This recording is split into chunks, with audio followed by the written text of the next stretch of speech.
Hola a todos, yo soy la doctora Dafne Cabañero y hoy os voy a hablar de unas enfermedades que, aunque son poco conocidas, realmente afectan a millones de personas en el mundo, que son las inmunodeficiencias primarias o errores innatos de la inmunidad.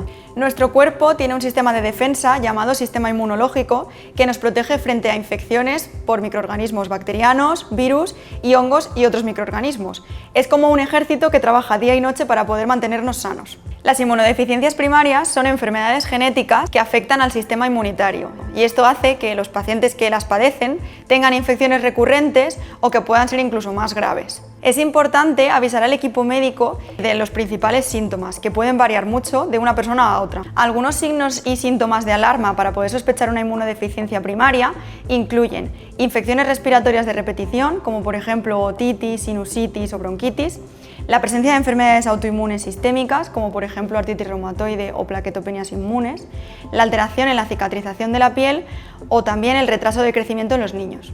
El diagnóstico de una inmunodeficiencia primaria se basa fundamentalmente en realizar pruebas de laboratorio que analicen tanto el nivel y número de células del sistema inmunitario como su función, y a veces también se pueden realizar estudios genéticos. La buena noticia es que a día de hoy disponemos de bastantes tratamientos para combatir estas inmunodeficiencias primarias y que el paciente pueda llevar una vida plena. Entre estos tratamientos se encuentran las inmunoglobulinas, que permiten que el paciente pueda reforzar su sistema inmunitario, los antibióticos preventivos, que hacen que el paciente no se infecte frente a diferentes microorganismos, y también, en algunos casos, la terapia génica o el trasplante de progenitores hematopoyéticos y paradójicamente, el uso de inmunosupresores para poder regular la función del sistema inmune.